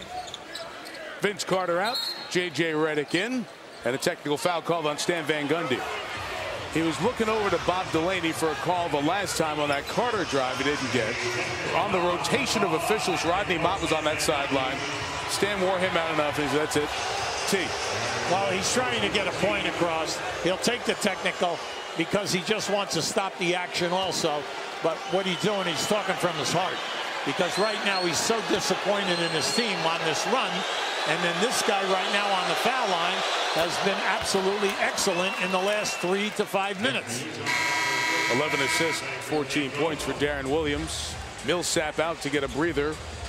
Kirilenko checks in. And that's what I love about Stan Van Gundy. We're kind of joking around a little bit. What I love about him is the emotion and the passion and the caring for every possession, every trip. I mean, you know, this team's going to win 50-something games. We're the first week in November. It doesn't matter. It's like it's May or April. He sets the tone all year. You're right, but Mike, you got to show us some kind of a zone attack. Yes, Duhan short. Got the rebound, though. Good work inside by Duhan. Gortat needed back out of bounds. Couldn't catch it. Now, I like what Jerry has done. He's changed the tempo of this game. He's also hiding some of his poor defensive guys, but they're better offensive players. Tempo has changed. Just think of the turnovers here. Now, that's 4 turnovers against this 2-3 zone. And helps you on a back-to-back as well. Kirilenko to D. Will. Oh, beautiful. To Vasenko inside. Kirill Vasenko, born on Christmas Eve 23 years ago. Giving Utah some good minutes here. And a timeout taken by Stan Van Gundy in the Magic. How about the bounce pass on the double team from Williams? Just a great read. Watch the post up. Here comes the double. Find the free man. Now just finish, big fella. Just finish. Stuart Scott in the studio with the SportsCenter in-game extra. John Wall maybe making some history. Rockets, Wizards. Wall banging the 3. 18 points, 10 assists, 9 rebounds, 1 rebound away from he would be the 3rd guy ever with the triple-double. Utah has come back in this game with a great run here. 16-2 has been their run to get back in it. Doing it in about 3.5 minutes. And Hubie Brown, it has been the zone on the defensive end that has allowed Jerry Sloan's team to grind back into this one. And they're doing a terrific job in their transition, Mike. Once they get them to miss or turn it over, they're coming down. Good ball movement. Also, Darren Williams down inside the painted area, making great decisions. J.J. Redick, Jameer Nelson worked the backcourt. Quentin Richardson, Rashard Lewis, Dwight Howard. Trying to find answers against the zone. The ball movement was good. The 3 was not by Nelson. This could be a loose ball foul on Vasenko, who is very frustrated. He couldn't get free of the grasp of Howard, and that's his 3rd. Mike, they did an excellent defensive job by covering from the left side to the right corner. And then when the ball was rotated back, Kirilenko did get to the shooter and put the pressure. But everyone's got a rebound when you play zone, not just the front court people. Certainly this team that has the guys who can break a zone with outside shots. Richardson a 3. Howard discarded Vasenko. The Utah bench wanted a foul. Didn't get one. Orlando plus 11 in the rebounding column. As long as we keep you out on the perimeter and you keep shooting and missing long, then you're in business. See, that's what you don't want to have happen. When you play against the zone, Mike, you're trying to get the ball into the painted area, whether it goes by pass or whether it goes off the dribble or what. But the big thing is if you continue to stay perimeter, you got to shoot a high percentage. You're going to allow Utah to stay around. By that time, throwing the ball in, breaking the zone down, and forcing man-to-man coverage, this guy can turn this game around in Orlando's favor quickly in the last 9 minutes.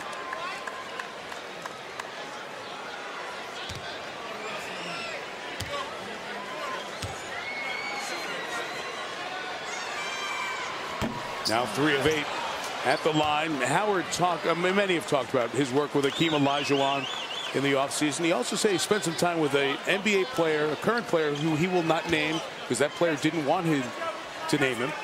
And he said the one thing, the constant he heard from the current player and the Hall of Famer Olajuwon was confidence. Offensive confidence. You have to have it.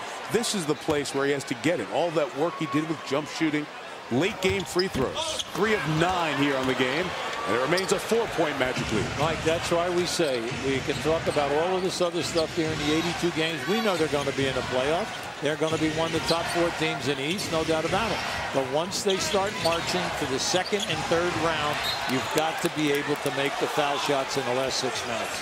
Nice call here by Rodney Mott. Jameer Nelson tried to steal one there, but it was clearly off of him as he was battling Darren Williams. 8 to shoot for Utah. Williams, a quick 3. And the Jazz within 1. This very reminiscent of last night down in Miami. Did I say he and Kirilenko were 3 for 16? At one point, yes. I think someone clued the 2 of them in there because he's playing great right now. Fans getting anxious here with 8.5 to go. See, they're matching up perfectly out of this 2-3. There's another turnover. Stepped on the sideline, and it will be a Utah chance to take the lead. Now, on that out-of-bounds play where Williams gets his 3, watch what happens as he steps back. Tarasenko and also Kirilenko. Beautiful double screen. Great camera work. Terrific.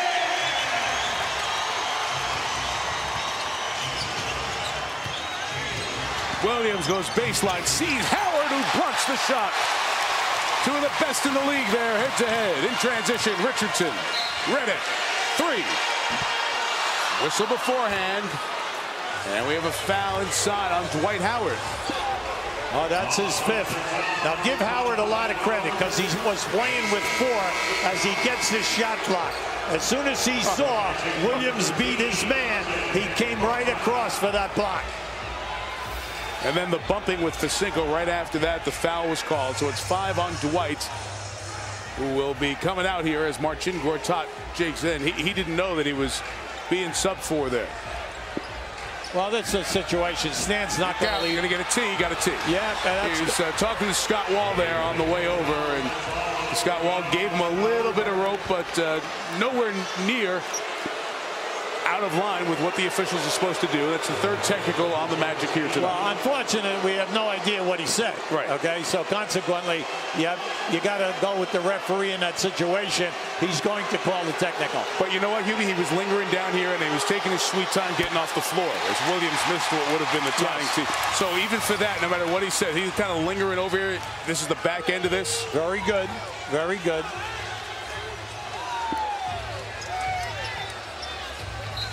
That's why you always tell people, change tempo of the game if things aren't going right, or you're trying to hide some guys who are good offensive players but are weak defensively, even at this level. And you're seeing it right now. You've got great athleticism. They're matching up perfectly, and now they're starting to rally at this end. Oh, yes! Banks in a 3 to give the Jazz a lead. Good night. That's his 2nd one tonight, but remember we told you he came in here 7 for 11. What a comeback for the Jazz. They trailed by 18. Last night they trailed by 22. Redick missed the 3. This is much earlier than their comeback in Miami. C.J. Miles, not another one. Richardson the rebound. Taken away by Kirilenko. That was just good play by Raja Bell. Raja Bell got that deflection. Kirilenko makes the catch and scores. This is a 24-2 run by the Jazz to erase the 18-point deficit. Yeah, but they're doing a good job out on these perimeter guys, Mike. They're not giving them a good look out on the perimeter. Nelson hits the runner to finally stop the bleeding for the Magic. You've got to get the ball, Mike, either off the dribble or a pass with movement in the paint. That's how you break the zone down and force it to play you man-to-man. Williams, floater. Gortat, good presence quickly on the defensive end. He'll go all the way. Nelson, Raja Bell ties him up, and he'll get free throws out of it. One thing about Jameer can sense a high percentage move. And as soon as he came down there, he saw Raja Bell. He had a bad angle defensively. Jameer was taking that right to the rim. We talk about back-to-backs all the time. Remember, a lot of minutes these guys played last night. Rajah Bell comes out. Millsap comes back in. He got Millsap some good time on the bench there. Jerry right now is looking at Rajah Bell and Williams and Miles doing a terrific job covering the areas of the zone against the passing. Okay. So what he's trying to do is give Rajah a break here right now before he brings him back in. But you'll have the TV timeout, official timeout coming up under 6 minutes here. So you'll get a little bit of an extra window coming up.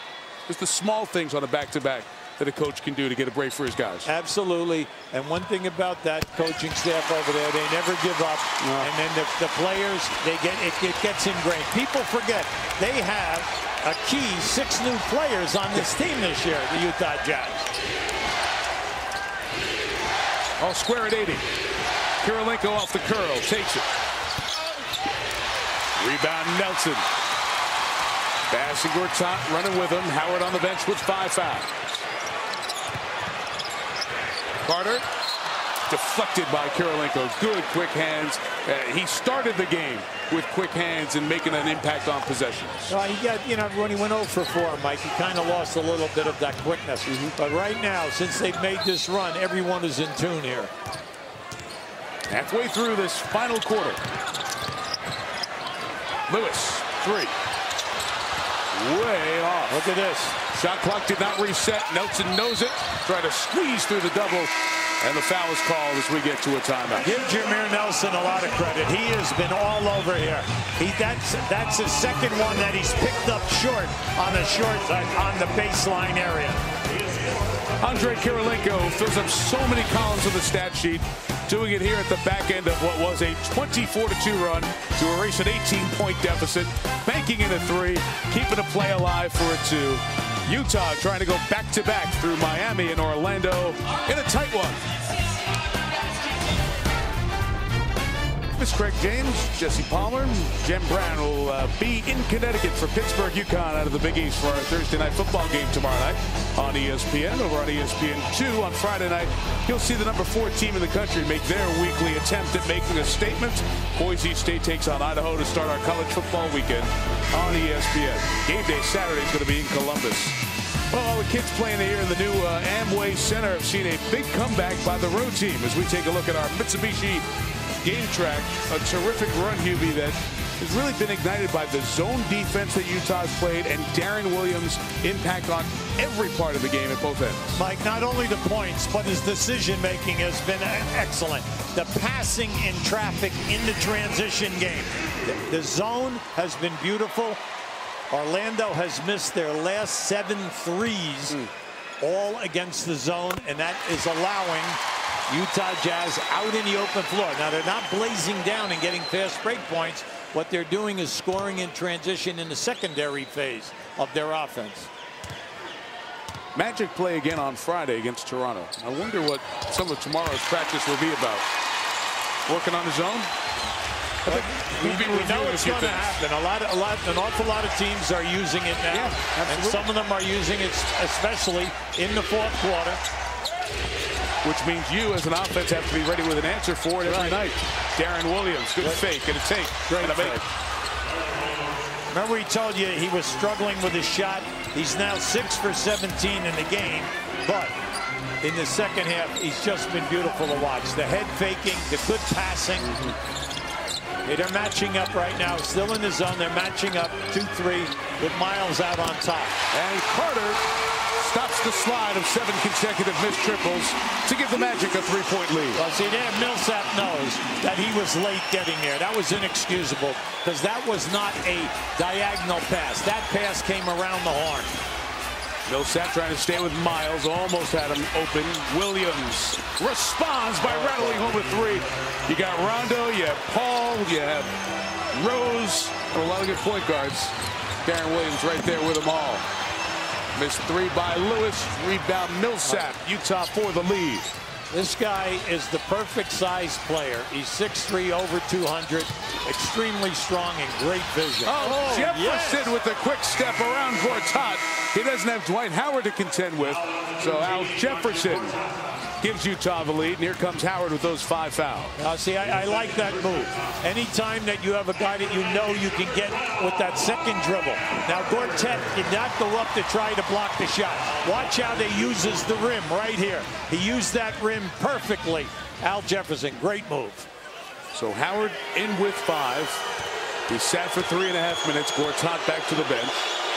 We talk about Utah playing a back-to-back. Jefferson played almost not at all in the second half. He was struggling mightily last night.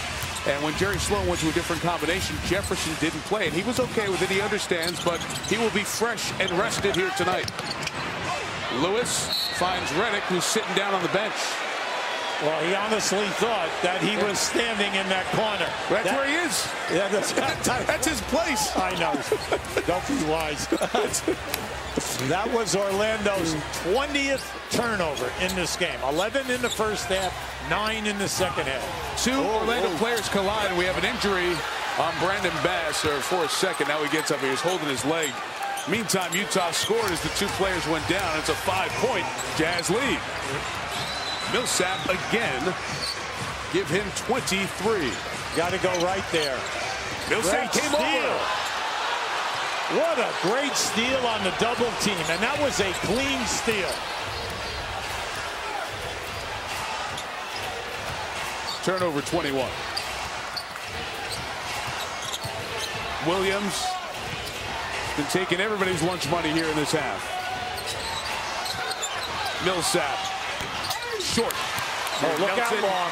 Williams with a great hustle deflection. Oh, what a play. What a player. Darren Williams. Might as well be Darren Williams, right? Because he's done everything else. I mean, that was a great play. And give Orlando a lot of credit because they released the guy on this play. And Williams, watch how he has to hustle back here right now. He comes from the opposite side in order to make that deflection. I know some NFL coaches I see would like a free safety play like that out of nowhere to knock it away. The Magic had an 18-point lead in this one. Bass. Millsap meets him, but a foul. Whew. One big difference as a plus for Orlando. Bass is an excellent foul shooter. He's shooting over 91% this year. Technical foul on Millsap. Conversation after the play.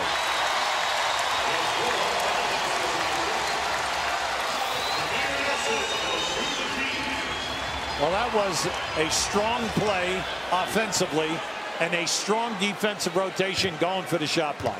You do not want to give a guy a dunk in this situation. You got to force him to make the foul shot. Now, you do not like the fact that you get a technical in that deal because they send one of their better foul shooters to the line. Melton makes it, 4-point game, and now the free throws off the personal foul to be taken by Bass.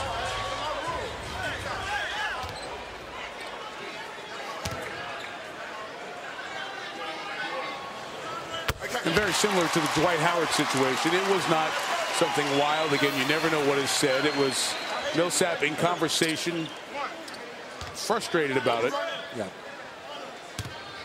And really didn't say anything. That was it. That's what got him the tee.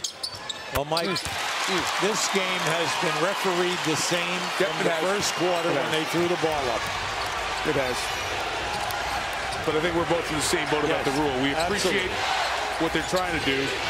But maybe the law in a close game. Gosh, the guy didn't do much, really. Good hands by Nelson. Slapped it right to Kirilenko. There's 6 to shoot. It's Al Jefferson working on Dwight Howard. Oh, boy. Now that was from about 10 feet out, Mike. And that was a quick push shot. Good bounce back night for Jefferson after the struggles last night where he was 1 of 7. Carter in flight. The zone broke down that time. Anytime that you can get off the dribble into the paint, you can see what happens. It's an open area, and if the back man doesn't come up, you get a free look. Williams trying to get some space on Nelson's going to come out to get the ball. What time here? Millsap free at the top. Kirilenko kept it alive. Jefferson finished. That's great team play. Not only was the shot missed, but you get the first guy out of position, and then you honestly keep it alive, and then your second guy scores. Carter tried to move it around. It was kicked off Kirilenko. You know what I love in this? The guy off the bench who's clapping and applauding is the guy who's over there who's in the Hall of Fame who's 68 years old, Jerry Sloan. 1,764 games as a head coach, hundreds of others as an assistant and a player. Doesn't matter, still has the passion. So is this guy, Tim Duncan, on his way to Spurs history the next couple of nights. Clip Spurs coming up next. Studio with the SportsCenter Endgame, our colleague, our friend, Hall of Famer Magic Johnson, watching the Wizards and Rockets and watching John Wall, the rookie, put on a Magic Johnson-type performance. Wall with the steal here, and then one of his 13 assists, triple-double. His first career, 19 points, 10 rebounds, 13 assists. He also added 6 steals, 4 steals away from a quadruple-double. But in doing so, John Wall becomes the 3rd youngest guy ever with a triple-double. Only LeBron and Lamar Odom were younger. And check this out. You saw Magic Johnson. Wall 10 days younger than Magic was when Magic had his first triple-double. 20 years, 65 days. Magic, 20 years, 75 days, guys. All right, Stuart, thank you. Also for Houston, they lose Yao Ming in that game with a left foot injury, and they fall to 1-6. Star this night, Darren Williams for Utah. Hubie. Well, Mike, he definitely has the feel from the shooting angle. The three-pointers are there. He's 3 for 7 from there. The assists, 14 assists. His passing in traffic, just great to watch. Coaching, moving without the ball. This guy will get it to you. He's the total player. He's a defender. He can score the ball. He rebounds the ball. His vision is great. And he's running a great 2-3 zone here at the top in the coverage. Carter deep to Howard inside, and a foul beforehand as Dwight made a deep catch. And the defense collapsed around him. Well, there's nothing they can do about that. Anytime that they get that one-on-one low and they play behind him in the zone, they've got to get the ball to Howard. And then what you must do is you cannot allow him to dunk the ball when he's that close to the rim. You've got to foul him and force him to go to the line where he is, 3 for 9 tonight.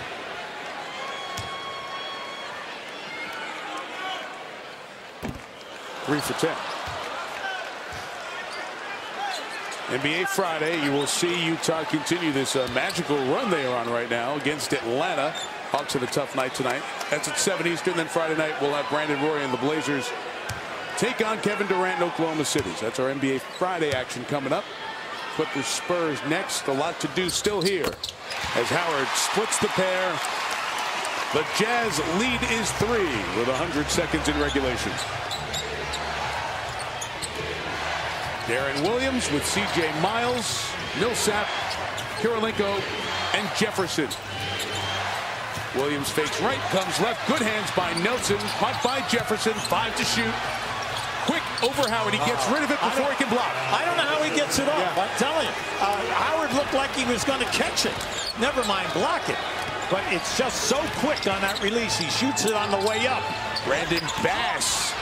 Kirilenko there to alter the shot. The Jazz by 5 with the ball with a minute left. Not only are they getting them to miss, Mike, but they've cut down the second chance points. They're doing a terrific job now in rebounding the ball. This is smart. Spread them out. They've got a 5-point lead here right now. Millsap, the closer last night. Williams sees the shot clock, takes it deep too, and knocks it down again.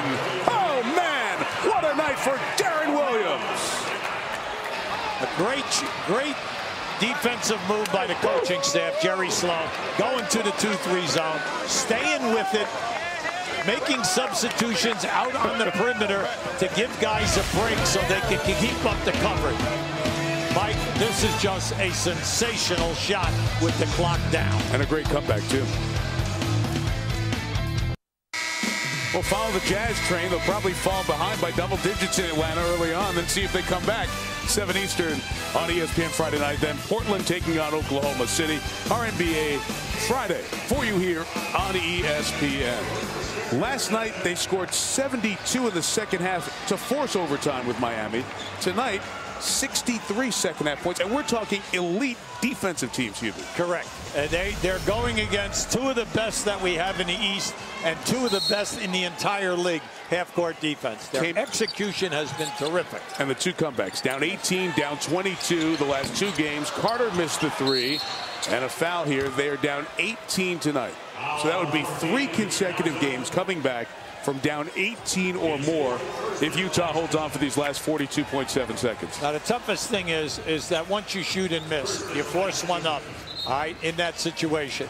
When you foul Williams, we know that he's an 80+% shooter every year that he's in the league. And Magic had a foul to give, so even the help that they would get by getting the ball back and hoping they split the free throws doesn't benefit Stan Van Gundy's team here. This will be a tough second loss for the Magic to take on the season as Williams is fouled. You know, we're talking about back-to-backs and playing back-to-backs. Jerry Sloan told us a great story. Remember, Jerry Sloan was the original Bull, he was called. His number retired at the old stadium, now the United Center in Chicago. He said, you know, I don't want to hear about back-to-backs.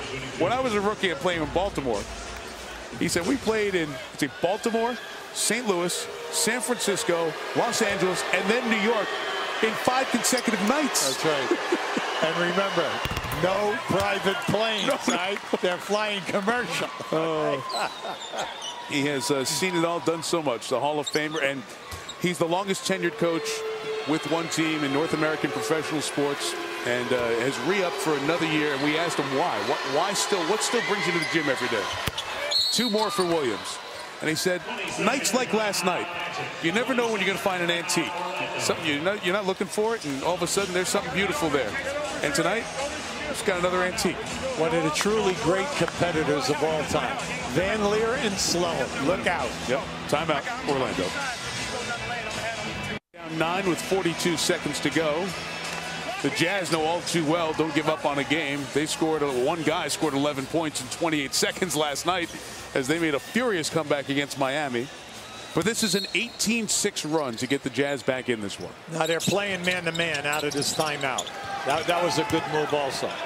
Almost turns it over. Quentin Richardson takes the deep 3. It's an air ball collected by Williams. And Jameer Nelson fouls him with 34.2 to go. No, I like that. They allowed Orlando to go into their timeout. If they prepared for against the 2-3 zone, Jerry Sloan comes out of the timeout defensively and changes his defense and goes man-to-man because he's going to match up and not allow you to get an uncontested 3. Mention the Magic will play next on Friday against Toronto. Then they have the Nets. Utah continues that road trip at Atlanta on ESPN. 65-point second half to be added on in a great fourth quarter for D. Will. I know Rondo, and I'm not taking anything away because Rondo's been great with his assists and all the things he does in the first few games. So, you know, just hold the phone. We are. Mike Green says it best. We talk to Mike so often about this off the air over the last couple of years. We have such an obsessed society with putting a star on the paper. You're the best. Let's have a vote. Let's have a poll. Who's the best? You know what? I'll take anyone. They are pretty darn special players. Lewis at 3. Finally. Rondo is the perfect point guard for the Boston Celtics because he's a great defender. He's a great rebounder. Next to Jason Kidd, the best point guard rebounder we have in the league. Then when you also look at Darren Williams is the perfect point guard for this system because he gives it up. He runs down on the baseline. He sets screens. He sets back screens. He posts up. He does so many different things. His job description is totally different than Rajon Rondo. Both guys are perfectly matched for the teams that they run. What Chris Paul does for New Orleans, their undefeated start, outstanding. What Derrick Rose does with the Bulls as they now have Tom Thibodeau as their head coach. All these guys just so good. It's just a great time to watch the NBA. This great generation, if not greatest generation of point guards. Not forget Russell Westbrook, Oklahoma City, and they're coming up on Friday night. Closing seconds. Carter looks for Howard. Duhan got a screen from Howard. He and Kirilenko were battling. Rebounded by the Jazz, and that will do it. The Utah Jazz, 72 points in the second half last night, 69 points in the second half tonight. For the third straight game, they come back from down 18 to come away with a victory. 104-94. Not many people are going to do that, folks. Beat Miami and Orlando on back-to-back nights, 2 of the best in the league. With Hall of Famer Hubie Brown, our great ESPN team, Mike Tirico, good night from Orlando. We send you to Mark Jones and Mark Jackson. Peace.